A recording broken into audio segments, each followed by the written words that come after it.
Hello, welcome to Locked On Sharks, the premier hockey podcast of your favorite team in the Bay Area. And on today's episode, we're going to look at Bob McKenzie's rankings, his final rankings, why they're so important, who that leaves for the Sharks, what they could possibly do at number 11, and then we're going to do a couple of mock drafts to kind of see who is actually available based on McKenzie's rankings, if we kind of mock it out and see who's there. So all that and more on today's episode of Locked On Sharks.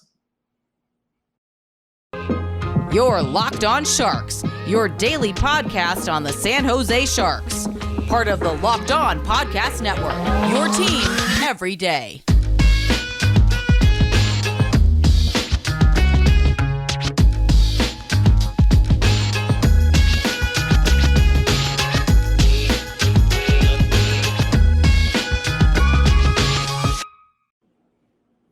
I'm your host, JD Young, contributor at San Jose Hockey Now and Fear the Fin. And I want to thank you, of course, for making us your first Sharks listen of the day. We're free and available wherever you get podcasts. And, of course, subscribe on YouTube so you can check us out there, help grow the show. Really appreciate it. So little kind of behind the curtain. I actually am recording this intro part for a second time because I recorded the whole show and kind of the first 11 minutes, the video isn't that great. So I'm going to record basically through the ad break.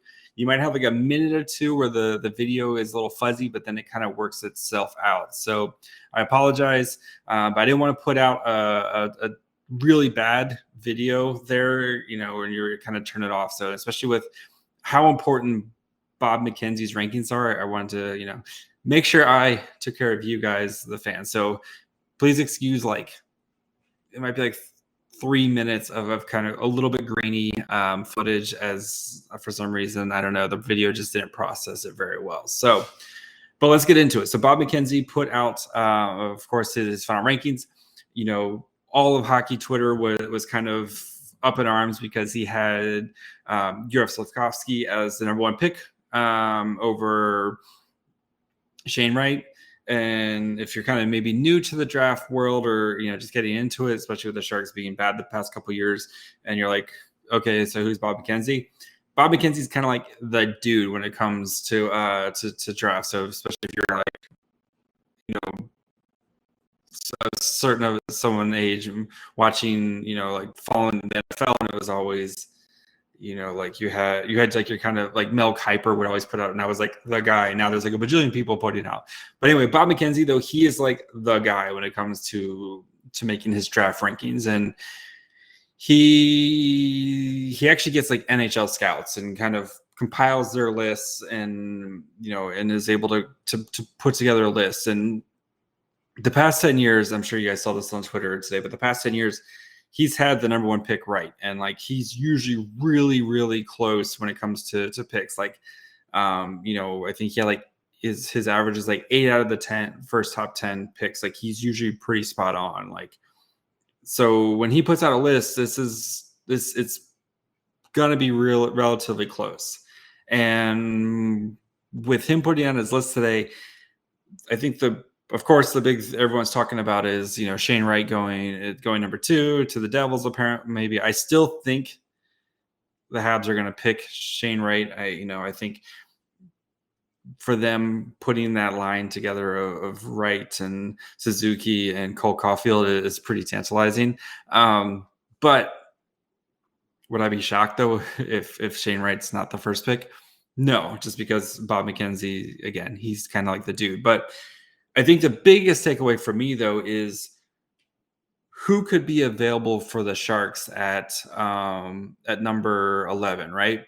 And, for kind of who I thought might be there versus with Bob's list, kind of his rankings, who might actually be there, it's kind of different. I thought Frank Nazar, for example, I thought he was going to, no way he's going to get out of the top 10. And he might now, just looking at his list,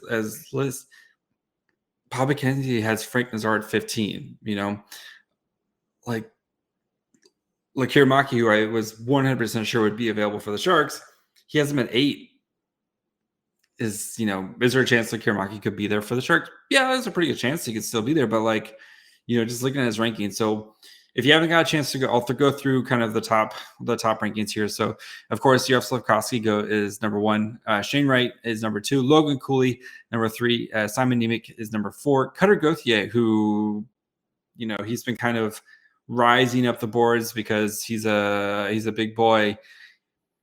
There was talk maybe the Sharks might be interested in him, and he's not getting to the Sharks now, especially if he's ranked number 5. So David Urich is number 6, Joachim Kimmel number 7, Lekkerimaki is number 8, Matt Savoy number 9, Marco Kasper number 10, Kevin Korchinski number 11, Pavel Mintyukov number 12, Connor Geeky number 13, Danilo Yurov 14, Frank Nazar 15, Brad Lambert 16, Jimmy Snuggerud 17, Kulich number 18, Ivan Mershchenko number 19.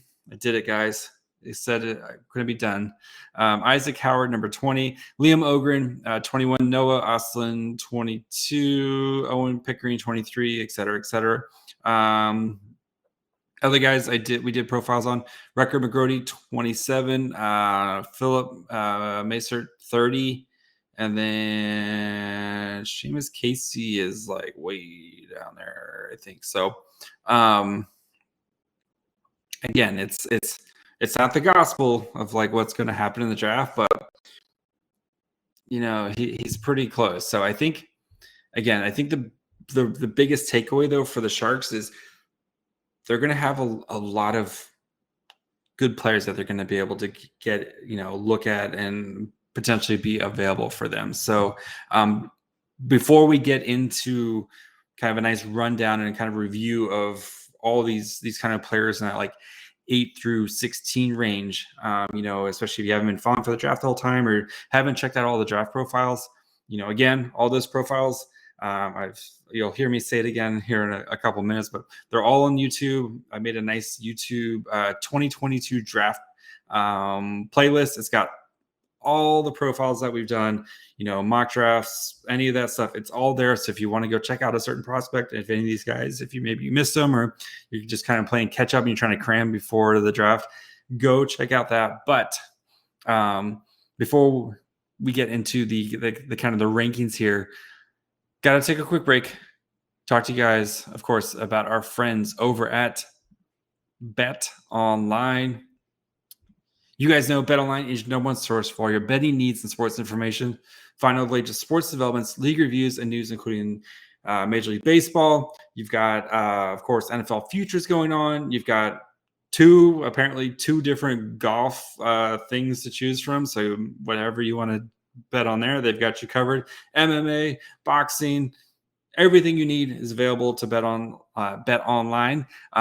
They've also got live betting, which is super fun. So if you want to, if you think, somebody might come back or whatever, live betting is great. So head to their website today or use your mobile device to learn more about the trends in action. Bet online, where the game starts. Okay.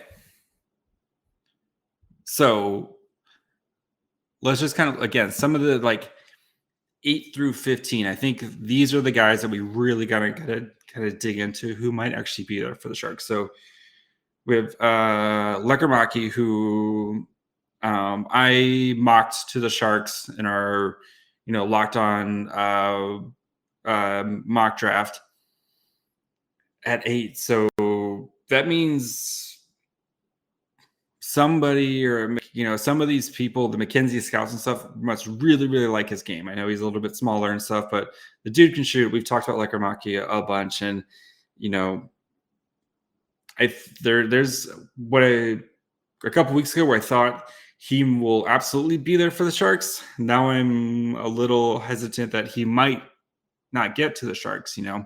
What if Stevie Yzerman and all of his glory and knowledge decides this is the guy, and then of course he goes to the Red Wings. He's going to score 45 goals a season for them. So Matt Savoy, who's kind of one of the biggest boomer bust type players, where you might be getting Braden Point 2.0, or he may never see the NHL because he's undersized. So he's ridiculous talent, but the size is the thing type of issue. And there's going to be teams that just won't draft him because he's just not, the size. Like, like the Ottawa Senators, right? They look for that they want that prototypical hockey size. And I just don't think Savoy is going to be like a guy on their board. So Marco Kasper, who we did a profile on a couple weeks ago. So total opposite. 6'1", 187 pounds, big boy. Played in the SHL already. Like his ceiling, I don't think is quite there for the Sharks, especially if you're picking at number 11 for a guy where, like you could see him being a potential first line center. And it's like, it feels a very safe pick where it's like, you're getting an NHL player at some point, but like, I'm nothing against Marco Kasper. He seems like a perfectly fine player, does a lot of great things, but it's just like, is he going to eventually score, 70, 80 points in a season? Maybe, but I don't really see that path for him. So, Kevin Korchinski. So if the Sharks if it went according to plan and, everyone kind of picks this was the order that it was picked, Kevin Korchinski would go to the Sharks. And, I think other than the top two defensemen, which, Juraj and Nemec, who they're not going to get to the Sharks, right? Those guys will get snatched up. I think I like him the most out of that next tier of defensemen between Korchinski, Mitkov, and Matechuk, the Denton Matechuk. He's my favorite out of those guys. He's got the size, he's got the skill. I think he's going to be a very good NHL defenseman for a long time, and feels a little bit safer than the other defensemen. But, again, I think with what the Sharks do or don't have in their defensive pipeline, he would be a perfectly fine fit. And if the board breaks a certain way, I would be totally happy drafting Kevin Korchinski. And, he's definitely one of the kind of the three guys that I would be really happy with them drafting. So, and I just wrote for SB Nation. I made the Ducks pick because they don't have anybody writing for the Ducks for Anaheim Calling, but I made that pick for them. And, I mocked Kevin Korchinski to the Ducks, and man, that would be really nasty if they got him, between, they have Olin Zellweger, they've got Jamie Drysdale is already in the NHL, and then Kevin Korchinski. That's an insane defensive room. Like that's super scary. It might be one of the best, might eventually become like the best defensive, or the best defense in the entire Pacific Division. So, again, like Kevin Korchinski, he's going to be, at worst, he's going to be a second pairing defenseman that's super steady. Like he's going to be a very, very solid player for whoever drafts him. So, and then Pavel Mintyukov, he's, I talked with Tony Ferrari where basically Ryan Merkley 2.0, but in a much bigger body. He's 6'2", 194 pounds, but like he loves to get into the rush, loves to be that, basically that fourth forward. Definitely questions about his defensive game, but man, on offense, does that dude bring it? So, definitely more of a project, and he's going to have to kind of work on reining in some of that aggressiveness in the offensive zone and trying to get the all goes sometimes, but you can work with that and try to fine tune his defense. So number 13, Connor Geekie. I'm not the biggest Connor Geekie fan. I'm just gonna he's 6'4". I know he's 190 pounds. He puts up a lot of points, but when we did his draft profile a while back, you can if you want to check out any of these draft profiles on the YouTube page, I've made a 2022 NHL draft playlist. It's got all the draft profiles, so you can go through and check out any of them if you missed them. But Connor Geekie, I don't know if I think he might be more of a passenger than he is a play driver. And I don't know, if you're going to be a passenger, that's fine. But you need to have a special skill. Like, Lekkerimaki may not be a play driver, but he is like an insane shooter, right? Like he has that potential elite skill, right? And with Connor Geeky is like, I think he's more of a passenger, and he's played on a really awesome team in the Winnipeg Ice that have, and I think it might be one of those things where he's benefited from playing with really awesome people that may have kind of covered some of his flaws. So 14, Daniil Yurov. He's a mystery box, right? Where, I talked to Scouch a couple weeks ago with him, where it's like he does a lot of stuff really good, but it's hard to say if any of those skills are elite enough to translate over.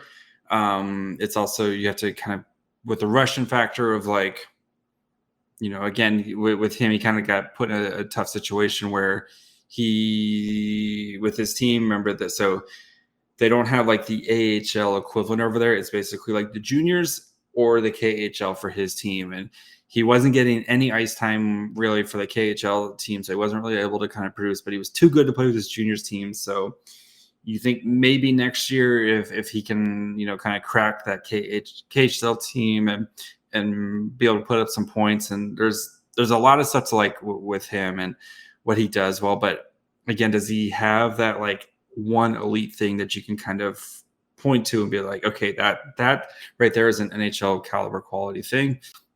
We just don't know with him, where there's just a lot of question marks with him. So, and then kind of the last two guys we're going to talk. So Frank Nazar, who I love Frank Nazar. And if I was like 100% sure that he was going to get picked in the top 10, and there's no way that he's going to be there for the Sharks at 11, man, if Frank Nazar's like there, I think that's your guy right there. That's one of your, at least you really got to think hard about Frank Nazar. So, he's a little bit bigger than Bordeleau. He's 5'10", 180 pounds, and Bordeleau is a little bit smaller than that. But like, if you're getting a bigger version of Thomas Bordeleau, maybe he doesn't have the same hockey IQ as Bordeleau, but like, he's going to play well defensively. He's going to Michigan. That team is good at developing players. He's going to be playing big games all the time. And, oh, man, Frank Nazar, like, if he's there for the Sharks at 11, you got to think really, really hard about that pick. So, and then Brad Lambert, who, depending on the day, you could ask me and I could be like, I don't want to draft Brad Lambert, or yes, drafting Brad Lambert. If they pass on Brad Lambert, they're idiots. Like, all the talent in the world. He's super dynamic. Definitely huge red flags. It's like that, I wrote about drafting Brad Lambert a couple weeks ago for Fear the Fin, where it's like dating that one super hot person who has a bajillion red flags, but you're having so much fun with them that you don't see the red flags, and they could work out or could come crashing down and burn around you. And yes, and you could be left, yes, with holding nothing. But again, though, I think the talent, especially in this year's draft, where who knows, man, it's such a grab bag of who could be available for the Sharks, or who likes who. And, I wouldn't be surprised if, people just were seeing what we consider reaches because just teams like their guy and they're just going to draft their guys. So, it's the Sharks. They're going to have plenty. I think the biggest takeaway is the Sharks are going to have plenty of great they're going to have a great opportunity to be able to draft a really, really high quality player here. Before we get into a couple mock drafts here, do want to take a quick break, let you guys know about, of course, Locked On NHL. They've got you covered 5 days a week, Monday through Friday, local experts on all the biggest stories in the NHL. They'll get you ready for the draft, of course, get you ready with free agency, everything you need covered by local experts Monday through Friday. So when you're done listening to this podcast, go check them out. Free and available wherever you get podcasts. Okay. So we're going to, especially if you're watching on YouTube now, I'm going to be doing a couple mock drafts here. So these are going to be based off Bob McKenzie's list. So just going to be kind of doing the first, picking as arcs, and we're going to kind of see how it goes, and like some of the players available. So Slafkovsky goes first to the Habs. Shane Wright goes second. Logan Cooley goes third. And then Simon Nemec goes to the Kraken. Cutter Gauthier goes to the Flyers. I think they're going to go defense there, but, who knows? David Urick goes 6 to the Blue Jackets. We'll see. Joakim Kimmel goes 7 to the Sens. Lekkerimaki goes 8 to the Red Wings. Matt Savoy goes number 9. And then 10, Connor Geekie. So for the Sharks, so they've got Marco Kasper, Kevin Korchinski, Pavel Mintyukov, Daniil Yura, Frank Nazar, Brad Lambert are kind of. So I think it would, for me personally, it would be between Lambert, Nazar, Korchinski. So this round I'll go Brad Lambert. So all right, let's do another one. I'm gonna kind of crank up the randomness a little bit. Well, let's go a little bit here just to kind of. All right, so doing it again. So Slafkovsky number 1, Shane Wright number 2, Cooley 3, Simon Nemec 4 to Kraken, Cutter Gauthier again number 5, David Urick 6, Yurov goes 7 to the Sens. Joakim Kimmel goes 8 to the Red Wings. Let's see. Pavel Mintyukov goes number 9 to the Sabres. And then Marco Kasper goes 10. So now we have really fun.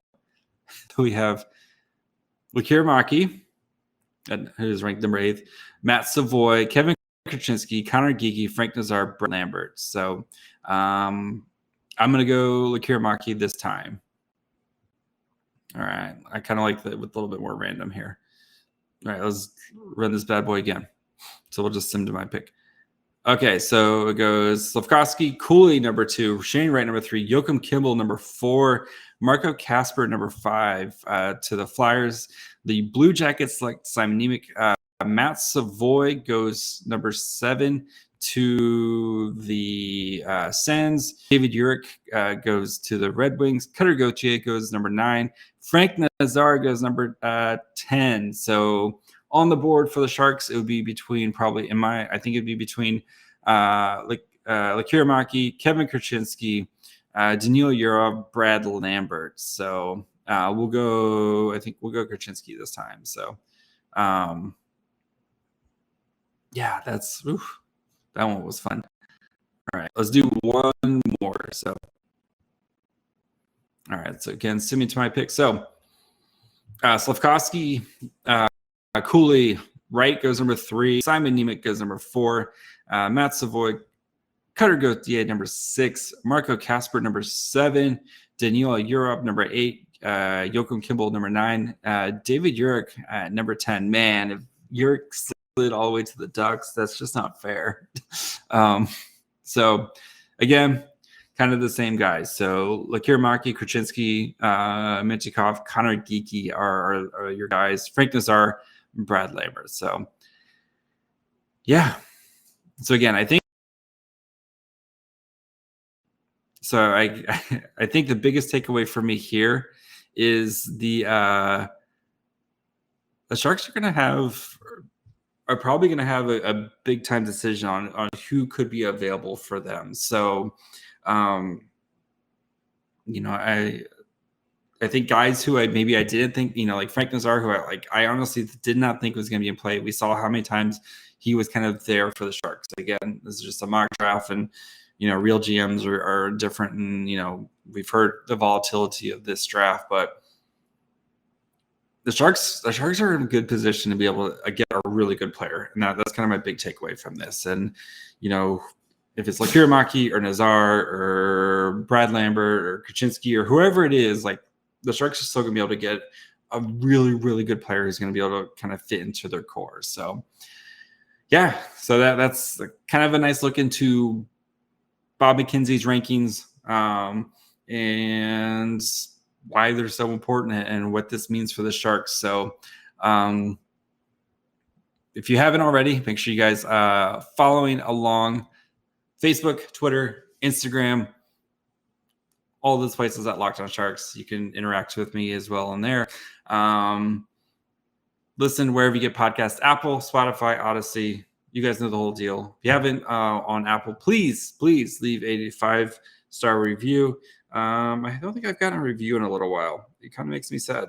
Nope, I have not gotten a new review in a long time. The last time somebody wrote a review was in April. That's really sad, guys. Please.